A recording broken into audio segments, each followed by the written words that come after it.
Super Mario 64 is one of my favorite games ever. It was one of the first ever successful 3D platformer games, and has influenced generations of video games on all systems. But does it stand the test of time? A couple weeks ago, I decided to 100% this game on original hardware so I could find out just that. Today, I'm going to review this hit game and see what it does well, where it's lacking, and then give it a score out of 10. Let's start. First of all, let's talk about the movement.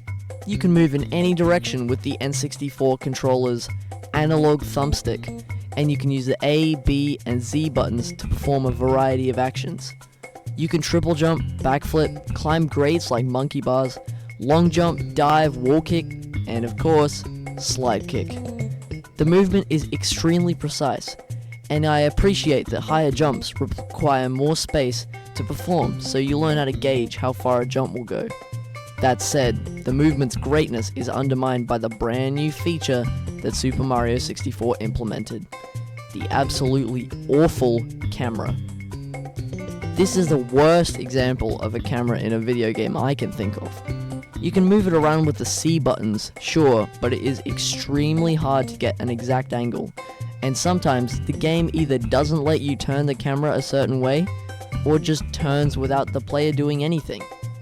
It's a real shame when the movement is so fluid and accurate, but the camera is so terrible. I don't want to drone on about the camera for too long. Let's talk about the graphics. It is an absolutely groundbreaking for the time. I mean, look at Star Fox, look at Doom. They barely use polygonal graphics. Mario 64's polygons are crisp, colorful, and on a CRT, the pixelation is almost invisible.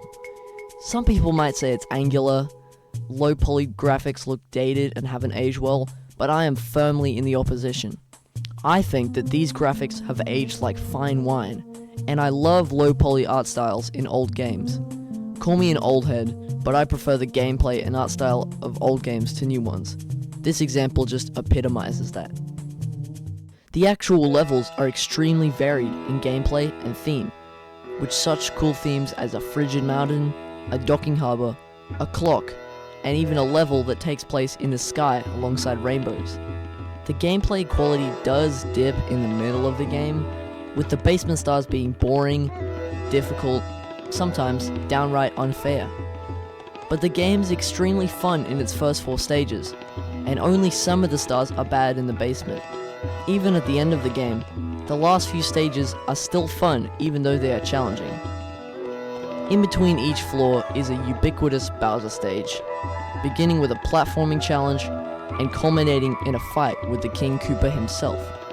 The concepts of the battle are first taught to the player in the King Bob-omb boss fight in the very first stage, where you have to run around behind the spherical king, pick him up and throw him.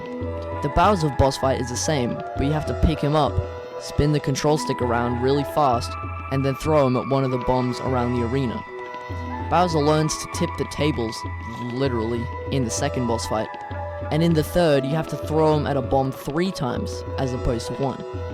It also contains some of the toughest and most fun platforming in the game, where one wrong step will cause you to fall off the map and die.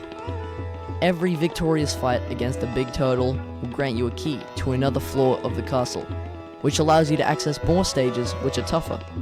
Speaking of keys, every stage except the first one requires you to have a certain number of stars to enter, with the final battle requiring 70 stars all up. Let's talk about one of SM64's strongest suits, its sound design. Charles Martinet is the voice actor for Mario, and he does an awesome job of capturing that cartoony aesthetic that Mario is given in this game.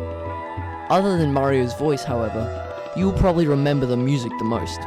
As usual, Koji Kondo does a stellar job of composing the score for this game. I think this game might have the most memorable soundtrack of the franchise. Take a listen to some of these scores for various levels. Just imagine them in the N64 sound font. I don't want to get copyright claimed.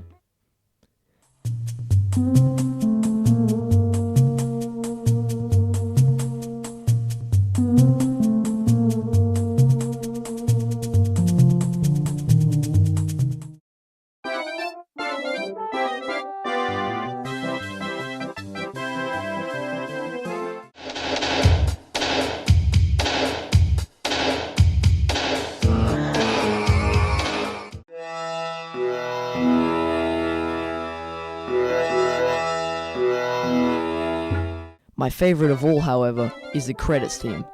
It gave me goosebumps when I first beat the game, and every time after that. Look it up and listen to the whole thing. It's great.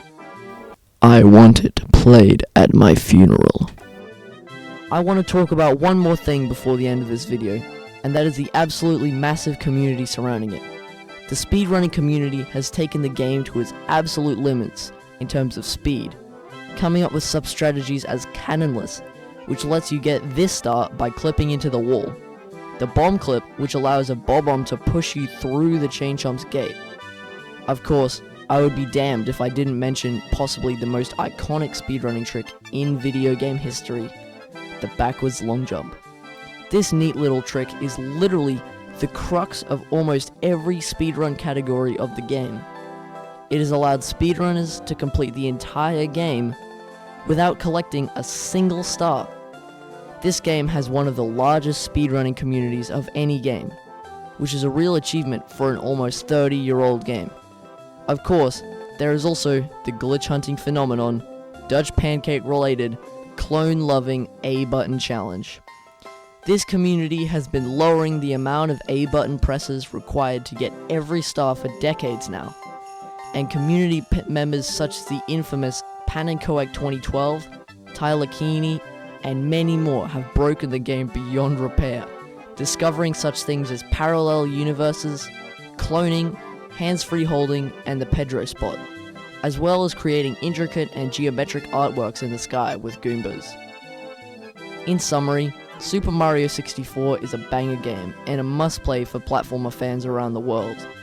Its world themes, music, and gameplay are a joy to behold, and the game is fun from start to finish, and even after you finish, there is still tons of glitches and speedrun strategies to explore. For my rating, I give it 9 Chuckias out of 10.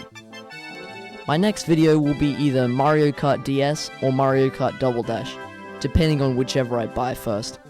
My friend will be doing the first 3 Mario Kart games, and he'll do a similar format video about them. If you enjoyed my video and want more, please like, subscribe, and share with your best buds so the channel can keep growing. Laters.